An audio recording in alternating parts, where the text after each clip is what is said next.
Hey YouTube squad, welcome to my channel. This is You Too Can Be Great. This is the Real Housewives of Atlanta season 13 episode 16 Hurricane Housewives review. And before I start this review, I do want to say that of course Real Housewives have filmed their official reunion episode.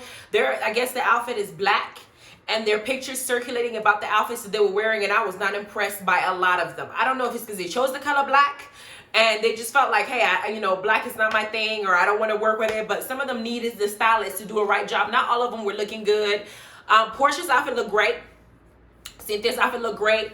Kenya's outfit looked great. I'm still iffy on some of them. I didn't particularly like Toya's outfit. It looked like she was kind of naked. And I don't think I liked Marlo's either. But anyway, they're already filmed, so we're looking forward to that as well. And for me, I did do a post. I posted Basketball Wives OG, had posted the final recording between the conversation that they were supposedly had in the house on the very last day between her, Jackie, and Jennifer. And there were several that were missing. I posted it. Y'all go ahead and look through my videos. You see what happened. I know some of you guys want me to go ahead and review it.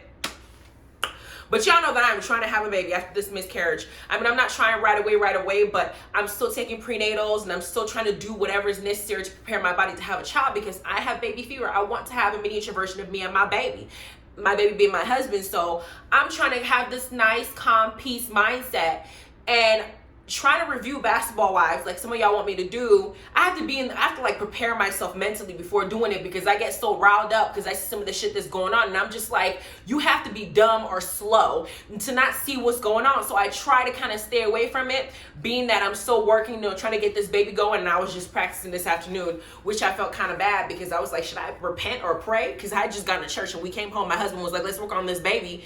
And the way that he was doing and what he was doing, I had to look back at him like, is this appropriate? Because this is just too nasty. But I'm just, we're trying to make this baby, so we're doing everything we're supposed to be doing. Those of you who celebrate the pagan holiday, holiday, Easter, happy Easter to you too. If you choose to celebrate it, that's up to you. I say pagan because that's the history for it. But if you choose to celebrate it, I'm not mad at you. Happy Easter to you too. Let's get into it. Now, they are still in New Orleans, and Drew, being that she's the host of this particular trip, has been doing a great job thus far. From what I've seen, hell better than what Kenya did when they were in South Carolina, whatever hell they went to. She did a horrible job. She was too busy trying to, kind of mourning her relationship with Mark and all the shit that he was doing to her.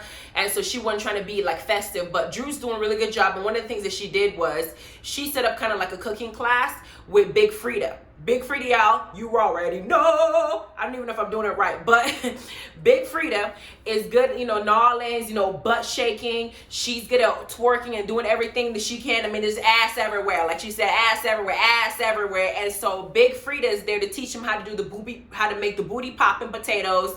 And she's known as the Queen of Bounce in New Orleans. She's here to teach them how to go ahead and cook these potatoes while bouncing their ass cheeks and twerking, baby. So she wants to go ahead and give them the recipe. And while they're doing that, Marlo take this opportunity to go ahead and look at, I think she was talking to Candy and Kenya, and she decided that she wants to bring up the conversation that she had with Porsha last episode at the end before she got on the bus, with Porsha expressing that she feels some type of way since Marlo has befriended Kenya. She feels like she's losing her friend. And I felt like what Kenya was saying to her was heartfelt. I felt like Porsha was heartfelt. Porsha is jealous of Marlo's relationship with Kenya, number one. Number two, Porsha is also angry because Kenya will not let go of the Bolo situation. So she feels like Kenya is trying to shame her for a decision that she made, because she just couldn't stop her hormones from forcing her to want to go and have sex with this stripper. So she feels like Kenya bringing it up. It's like a storyline that she's dragging, while she rather it just let it die. It was a bachelorette party. What happens there is supposed to stay there. You're supposed to keep your mouth shut. So Marlo being friends with Kenya, she had this whole spiel about how Marlo is going to be manipulated by Kenya. I'm thinking, Porsha, baby, anybody that's going to get manipulated is going to be you, because Phaedra already proved that she can manipulate your ass when she had you go out there and accuse Candy of allegedly saying that she was going to drug and try to rape your ass. And Phaedra had made up that entire lie, and we found out that that was the wrong escape group member that was being charged with that, allegedly. But hell, you said it without confirming your facts. So I don't think Marlo's the one that's likely to get, manipulated, child. It's going to be you. But Marlo, I thought in that conversation, they have already squashed and agreed to move on. But Marlo did tell Porsha that after she had asked Porsha, did you have sex with Bolo? Porsha would lie. Of course she lied and told her she didn't have sex with Bolo because Bolo was there to strip, not to be a hoe. Bolo was there to strip. That was his job. He wasn't there to prostitute himself. And I guarantee you that after the fuck fest happened between him and Porsha, he must have looked at Porsha and said, listen, I was here to work. This is my business. I work with Candy. Please don't tell anybody that this happened. And he left his ass at 6 a.m. in the morning. And Porsha is like, you know, cool. I'm not going to tell nobody. So far as you don't tell nobody, I'm not going to tell nobody. We're going to keep this lie till the day we die. It was just never happened. Bolo has since went out and released his live version online saying that he never had sex. He did not have sexual relations with that woman. Meanwhile, Porsha's sitting up here dealing with it because everybody's asking her and Kenya won't let it go because Kenya heard them. So she asked, Marlo asked Porsha about it, and Porsha said, no, I didn't, which was a bull-faced lie. But here we are. Marlo told Porsha, I would not bring this up to Kenya. When Kenya brings this up to me, I'm going to now check her and tell her that I've already asked you about it, and you told me no. And since you're my friend, I'm going to take your word for it, right? Instead, Marlo brings it up to Kenya. She does a complete 180 of what she said she was going to do to Porsha. And she's bringing it up, and I'm thinking to myself, I don't know what Marlo's intent is. I don't know if Marlo is upset because Porsha looked her in her face and lied to her. So she's trying to find a way to get Kenya to bring it up, to put Porsha on blast so Porsha can be backed up against the wall and be bullied into admitting something that she's clearly embarrassed about. So for me, I felt like Marlo's intentions when she brought it up wasn't for her to be like, oh guys, I want you guys to get along. I just want you guys to be not put me in it, because they didn't put you in shit. When it comes to the Bolo situation, Marlo, your ass ain't supposed to be in it. You're involving yourself in something because you want to be messy, because you're on a reality TV show. Messiness is what keeps the check coming. So speaking of messiness, I know that they thought that Marlo would not be a good cast member to give a peach to because her background may not be seemly. But considering that we had Kim Zolciak's ass fucking a whole husband when she first came on this show, and we didn't have several people come across this type of several franchises. Hell, Jen Shah's ass just got arrested for alleged fraud that she's been doing while her business been working. So Andy and Bravo need to go on and give Marlo her peaches. They're gonna be having her here because she's been in here damn near what, 6-7 seasons. Nene gone, so give her ass the peach because she's just as messy enough to be part of the cast. Now we have the conversation going, and Candy's in her confessional talking about why is Marlo so invested in this? What's the motive? Because it had nothing to do with her. And then Kenya starts talking about it and said it was true. And then Marlo asks Candy, is it true? Candy's like, Candy's not gonna sit up there and admit that the person that she hired and has worked with was having sex with one of the cast members. That is his job. You're not trying to get help and lose his job. People don't want to think that whenever Bolo goes to have dance with them, they can pay him to screw them too. He's not a prostitute. So of course Candy's not gonna admit that. And Marlo knows the cameras are there. So why the hell are you asking her about it? She's not gonna admit that shit. So stop, knock it off. You're just doing the most. Marlo, I understand that she's upset that Porsha lied to her, but in truth, Porsha does not have to answer you on who she has sex with. It is not your vagina. It is not your body that was used. It's not your mouth that was out there probably sucking that thing dry and trying to chug it down his throat as long as that thing was. It was nothing. None of your body part participated in this whole mess.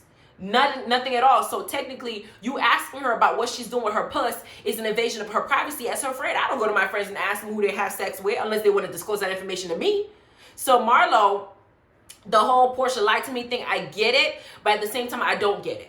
Because I have a husband, and everybody knows if you're married to me, I will be screwing you on a regular basis. But if somebody comes to me and tells me and asks me, well, did you have sex with your husband? Bitch, no, I did not. I absolutely did not. It didn't happen. I would look at, because I don't think it's any of your business. You're not go over here, you're not gonna clock my vagina miles. It's none of your business what I'm doing with it. It's not like I'm using yours. So back the hell off. So I understand why Porsha lied, and plus Porsha is embarrassed by what she did clearly. Marlo is just trying to, I think that Marlo feels like Porsha did something wrong to her, and she's trying to find a way to get her back if it means embarrassing her, because it's tit for tat. And Kenya is the best way to do it. And I also think that Marlo is trying to retain her friendship with Kenya by any means necessary, even if it means shitting on Porsha, which is the same issue that Nene had with Marlo when they first had their breakdown on their friendship, is that Marlo may not know how to befriend two people who are enemies without causing an issue with one of them. So they're done, and on top of that, they're done, and they're now sitting at the table with Big Frida, and they're eating, and everybody's sopping this up, eating this, and the only thing I'm thinking about is, why the hell didn't I get one? That food on that plate looked bomb as hell, and for the life of me, I couldn't understand why I didn't get a plate. I was there in spirit, so I should have at least be able to taste that food in spirit, because it looked good. It looked good as hell. They did a good job. They put their foot in that food. It looked beautiful. Presentation was nice, and Big Frida was there, and I would have been tearing that food up there, and all is where I should have been. Okay, those people are my spirit animal. Now we have Marlo's messy ass, while everybody's enjoying their meal, decided to open her mouth and do this whole, Big Freed, I need to ask you for advice. And she brings up this this elaborate, just fake ass dramatic story about how if you're friends with somebody, you've been friends with them for a long time, and then you now are friends with somebody that you were considered your enemy, you mean you hated that person so much, and then you asked the other person that you've been friends with for a long time about something that they did, and they told you no, and just basically threw all their mess out in front of a complete stranger. Bitch, you just met this person for the first time. Big Frida don't need this mess in her life. She don't need this nonsense. But you sitting up here trying to bring some drama when they just made this bomb ass food. Like, y'all know all this, baby, like, enjoy yourself. But instead, Marlo brings it up, and then Big Frida says, I don't like confrontation, so I would just let it go. Marlo did not get the response that she would have wanted from Big Frida because she wanted the conversation to keep going. So she ignores that and she keeps running her mouth. Now, Porsha and Kenya sitting up there talking about, we know you talking about us. Porsha now feeling some type of way because every time this conversation is coming up with Bolo, she gets defensive because she knows she did something wrong. And she decides to say, you talking about me in the conversation we just had? Like, why would you bring that up? I thought we were cool, da-da-da-da-da. And then Marlo is now taking the stance of, I don't want to be in it because when I'm with either one of you, y'all talking about each other behind their backs. And so what? They're enemies. That's the natural behavior of what enemies will do, is they're going to talk about each other behind their backs. You, on the other hand, because you're their friend, is not supposed to allow the other person to manipulate you into disclosing some of their personal business. What you're doing now don't make no damn sense to me. You're not in the middle. You're choosing to be messy. That's your choice. But at the same time, her bringing up Bolo, talking about Portia's line. Marho, when you first came on this franchise, girl, you were an escort. So we don't know how many men ran through your vagina and how many miles you got on it. But nobody here, we may not be able to bring some of your I guess your clients on the show to embarrass you. So it goes two ways. Yeah, Portia's lying. We know she fucked Bolo, but Bolo was there to do a job, and Bolo has worked with Candy, and Candy has to protect his image. That's his business. Y'all keep talking about it. There's two people that are gonna get hurt in this situation, not just Porsha. Bolo's business might get hurt too, and he don't have nothing to do with y'all messiness trying to put Porsha on blast. Like, come on now. Then we have Shamia decides to now jump in, and she's now trying to defend Porsha, who's her friend, saying, why is this any of your business? How you getting into this mess? And the whole time that they're arguing, Big Frida's over there tearing up that food. And I'm just like, damn, the way that she was eating that food, I was like, I was literally like, I felt like I was drooling inside my mouth because I wanted to try that food so bad. But Marlo gets up and she goes, y'all are fake asses, da-da-da. She gets up and she leaves because the mess she was trying to create backfired and she ended up looking like the crazy one. She goes outside embarrassed. Drew and Toya go outside, and Drew is talking to Marlo about her coming back into the table, behaving herself, you know, because they're in front of Big Frida, and Big Frida is not with this nonsense. Marlo says no because she don't like being lied to. And then Kenya comes back to the table and then starts talking about how Marlo's mad because Porsha may have lied to her and she feels some type of way about this, and this, because Kenya's going to take this opportunity to get at Porsha. Because Porsha has said a lot of stuff about Kenya over the years. Just like Kenya has said stuff about Porsha over the years. They don't like each other. So any opportunity they have to get at each other, they're going to do that. And the fact that Porsha had sex with Bolo has given Kenya some great ammunition that she's going to fly by through this entire show. Because remember when Porsha was going after Kenya about the African prince? The African prince that she wanted to go ahead and apparently date or marry, whatever, the one that Nene had ran into, where she was like, Kimura is in the restaurant, Kimura is in the restaurant, or some crazy thing that Nene was saying when she ran into the guy. And Porsha made it seem like Kenya was loose. And then we got, when Porsha was friends with Phaedra made it seem like Kenya was loose, and Porsha ran with it and called her sister a hoe and this and this. They've gotten into a fight. They are sworn enemies, and they will be for a very long time. It's unfortunate. So if Kenya has ammunition, it's something that she's going to use against Porsha, instead of her paying attention to what Mark's doing to her and what Mark's trying to take from her, including everything that she didn't earn, her money. He wants alimony, even though they've been married for 2 damn years. He wants child support. He wants the custody of the baby. He wants every damn thing, even though they've only been together married for a minute. So instead of Kenya focusing on her drama, she's going to amplify on somebody else's to make her feel better, because hurt people hurt people. So Candy decides to point in and ask Kenya what would end this entire conversation. What is it that she's particularly looking for? Because if Porsha opens her mouth and says, yeah, I fucked him, in addition to all the other dudes, Kenya will now call her a hoe, and still talk about it. If Porsha says, no, I didn't, Kenya is still going to talk about it. It's just something for her to use against Porsha. Girl, ain't nothing going to do to stop this. Kenya needs a storyline in addition to what's going on with Mark, and if she can get it away from Mark, she would. And Porsha just put herself, Porsha gave her a good, she put it right on her lap. Like, it was just too good to pass up. And we're going to keep talking talking about this even in the reunion. It's gonna come up again. So it is what it is. Now, the next episode, the next scene come up. And then Kandi goes into Marlo's room to see her because she's figuring that Marlo must be really angry or really hurt about something. So she wants to find out what it is. Maybe Porsha had done something to Marlo that we have not seen yet, that she's using as her anger and trying to get Porsha back instead of actually discussing it with her as a friend would. But instead, Kandi goes to Marlo's room trying to, talk to Marlo. Marlo says she don't like being lied to because Porsha has said she didn't fuck Bolo, but Kenya's saying that she did. Who she's supposed to believe? Well, you hadn't been friends with Kenya that long, so I don't know why you would even be taking Kenya's word as, Porsha told you she didn't have sex with him. At the same time, yeah, we know Porsha did, but at the end of the day, would it matter whether she did or not to you? Yeah, Porsha's lying. And we've caught Porsha in several lies that she's told in the past. And Kandi admitted that Porsha has told several lies, but this is about something that has nothing to do with you. So even if Porsha comes to you and admits that she's fucking, what would it do for you? It's not going to pay your bills. So I don't feel like Marlo is doing this because she wants the truth. I feel like Marlo is because she wants to hear what she wants to hear. Because Kandi said she already gave you an answer, girl. You asked. You just don't like the answer you got. So it's about you being messy, not necessarily because you want to know the truth, child. And that's just what it is. Then we had, because I asked myself while the conversation was going on, do you tell your friends while on camera that you hooked up with somebody? Even if it's off camera, do you tell your friends that you just volunteer that information to them? Even if they asked you, did you sleep with this person? Why? Does it bother you? Unless it's your man, you shouldn't care what I'm doing. Then we have Porsha's embarrassed as she decided to leave, and she, of course, left Shamia behind. Shamia is on this franchise specifically because she's connected to Porsha. Porsha is aware of that. If Porsha was not here, I don't think Shamia will be on the cast or even be in any of the scenes. So Porsha getting up here when she invited Shamia there to have her back, now abandoning Shamia and leaving. I don't know if they cut the scene where Porsha went to Shamia and said, hey, I'm going to leave early. You want to come with me or can we come later?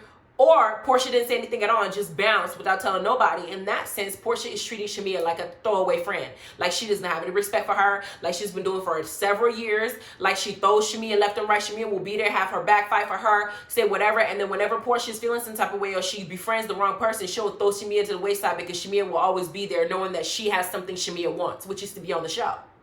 So Freaky and Drew goes over to Kenya saying Porsha left, and Kenya's like, okay, so she left. But then Drew said that she left Shamia behind. And I'm the same. Why would she? That's shady as hell. That's wrong, Porsha. If that's what you did, you didn't tell Shamia, you wrong for that, girl. That's not what a friend does. Now we have Drew telling Cynthia that Porsha also left. And they show a clip where Toya is talking to Kandi, who left right after Porsha, and Toya says something like, girl, you can't live with all these girls. These girls are shit starters. I said, girl, that's the pot. It says the pottle. Says the pottle. Says the pot to the kettle. I think that's the right phrase of how you say it. I could be saying it wrong. I'm not good with things like this. But my point is, Toya, your ass is just as much a shit starter as the girls you complaining about. Hell, the past 2 episodes, you've been the one starting shit with Fallon and Drew. I mean, Drew and you have your own, your own mess. Drew did start shit with you with the whole alcohol situation. But I'm saying is, Toya, you're also part of the shit starting drama. You didn't tell Kenya's business and everything like that. So for you to say you don't want to stay with these girls that shit starters, child, you one of them too. So you in it, in the mix. I don't know why you complaining. Just blend in with the rest of your people. Now they all head back to Atlanta. Porsha decides to go and visit Cynthia shortly after we just found out that Biden was going to be president of the United States. With all the nonsense that we've gone through and all the chaos that's been going through, and since the election, we're still having seen the aftermath of what we had to endure the past 4 years. The thing about it is, the situation with Georgia is that Georgia had pulled through in the Senate and in the election, when we have known for generations that a lot of Republican states have put in all these different voter suppression measures, whether it be for Native Americans. They put in measures. I think one of the states had where one of their candidates had won by 20,000 votes or more, and we find out that the 20,000 votes or more they won by was because they had suppressed the votes of Native Americans in the area by putting stupid laws saying that if you don't have a physical address, you're not allowed to vote, knowing that the 20,000 Native Americans, because they live on reservations, they don't have physical address, they have P.O. boxes. So there's certain rules that they put in place to prevent certain people from being able to vote, or saying that you have to have a specific ID card, when we know that there are some people who are still alive that lived during Jim Crow era that still remember crossing the street. Some grandparents that are still old enough to remember that when they were born, because it was a black hospital, they could not get a birth certificate. And with you getting a real ID, you need to have a birth certificate to get certain types of IDs. And if they don't have one because they were living in that time, that screws them over, because there's nothing you can do about it at this point. So there's certain rules in place. Now Georgia, by way of Stacey Abrams, did a lot. They pulled through. They went out there and they did what they were supposed to do, and they got people out there to get their voices heard, and it made a difference. So since that happened, they have since begun to institute certain stupid ass rules to try and suppress votes of a lot of B majority minorities. It's not gonna lie. I think the recent one they did said something along the lines of they're not gonna have early voting, and they're gonna have voting only specific to work days. Like you can only go and submit your vote or the ballot box that are only gonna be available during like a 9 to 5 hours. Some people work late night shift, and people have different hours. People have to drive in traffic and get there, and they're not gonna have weekends open, people to go and drop their ballots off, or to go and or to go and vote, when technically everybody's off work during the during the weekend, when the most opportune time when they will be available to go out there and cast their votes. They're limiting that. And to add insult to injury is, if we don't see what your ass is doing, you now have a stupid ass rule saying that while you're standing in line for a good old 7 fucking hours, people can't give you food and drink, that's gonna be illegal. This is the stupid shit I'm talking about. So Georgia came through for this election, but now they're doing stuff to now suppress more voters, and that's guaranteed facts. You can go do your research if you think I'm lying and learn it for yourself. So this particular election was historical because of that fact, and them going out there and understanding that their voice matters. And so if they want change, you have to go out there and physically try to get it yourself. It's slow as hell. It's been slow. We've been asking for things to change for over 400 years now, but you got to get your voice out there. You can't just ignore it and say, hey, it don't make no difference, so don't even try. So that was very significant that they showed that scene. Then we had Porsha and Cynthia discuss Marlo's behavior at the table by putting Porsha on blast and putting her personal business on blast. And Cynthia did mention that she feels like Marlo is pissed off about something. I'm feeling like there's something that we know that they know that they're not saying yet. Maybe it's the liposuction situation they're going to talk about next episode, but something's there that's triggering Marlo to go after Porsha the way that she's going after Porsha. Now, everybody meets up at the restaurant with Candy Todd and Candy's mama. And Marlo decides to show up along with everybody and the guests. And the only thing that's important about the scene is that Marlo is pretending like her and Porsha didn't just have a fight in New Orleans. Like they were just besties. Hey, Shamia, hi, Porsha. That face shit. She's acting like the way that she behaved was just not recent. So Portia's looking at her like, girl, I don't want to deal with you. I understand Portia's feelings. I also understand Marlo's feelings. I understand where both of them are coming from. Kenya's feelings is the only one I don't understand, because I think Kenya's just been messy. Y'all ain't friends. So I don't know why you expect Porsha to be honest with you when you asking her about who she's sleeping with. She don't trust you. So that situation is just like, I hope that Marlo and Porsha don't fall out to where they can never fix it, like Nene and her, Nene and her had once gotten to. But at the same time, they have a lot to talk about. Now, the next episode they show, okay, that Shamia and Porsha are going to disclose to the cast, to everybody on TV, that prior to them going to New Orleans, that Marlo had gotten liposuction. Now, I don't know what the significance of that might be, because it comes off to me as if they're shaming her. As if, I know when people say things like you got a gastric bypass or you had surgery to lose weight, that it's supposed to be a negative thing, child. As much as my body is supposed to birth 3 kids, hopefully the Most High blesses me with at least 3. Please bless me with at least 3. And I'm going to gain a lot of weight. I'm sure I'm going to gain some weight. My body's going to change. My breasts might be sagging after these babies have sucked all this milk dry. Now, am I not going to get surgery if my husband and I can afford it, instead of going out there and try to bust my ass up in the gym when I know I don't have that type of discipline? Hell no. So I don't know why people get, shame you when you have liposuction. And I have the money. If you have the money to go do it yourself. Otherwise, quit complaining. Are you jealous that I did it and you had to do it the hard way? I don't never understood that. That's just me. I think that if you can lose weight the hard way by exercising and putting in hard work and, coming up with a regimen and monitoring your food, good for you. I don't have that same discipline. If I can go and get lipo and call it a day and take the easy route, I sure will. do it and go about my life. So I feel like them bringing it up was trying to embarrass Marlo, because Porsha felt like Marlo has been embarrassing her with the Bolo situation. Then moving forward, we get Drew fighting with Toya about the church situation. I think this is the scene where she's going to tell Toya that Toya wasn't going to church to look for God, that she was going to church to look for dick. And she's going to say that she wasn't there to get sanctified. She was there to get blessed by getting nutted in her forehead by the priest or somebody, or the catechist, or somebody that is there. She wasn't going to church to get the Holy Ghost. She was going to church to catch something from the Holy Ghost. Now, I don't know the extent of how Drew and Toya's beef are going to get, because I think that they're both doing this for clout. They just maybe want to be included in the next season. I don't know, but it's going to be interesting to see how this fight goes. So that was how the episode went. You know, let me know what you guys think about this episode. Hurricane Housewives. There were some scenes that were great. I loved it. There were some scenes that were okay. You know, it was just passing time. I am going to watch Married to Medicine, and I'm going to review that as well. And you guys go ahead and like, subscribe, notification bell. Let me know what you think about this. Let me know what your comments are about the episode. Did I miss something? Did you guys interpret a scene differently than I did? Let me know, and I'll consider it when I watch the next episode next week and do the reviews for that. And also go check out the OG recording and leave your comments below and let me know what you think about it too as well. You guys have a good, wonderful evening. Happy Easter again to those of you who celebrated. Bye.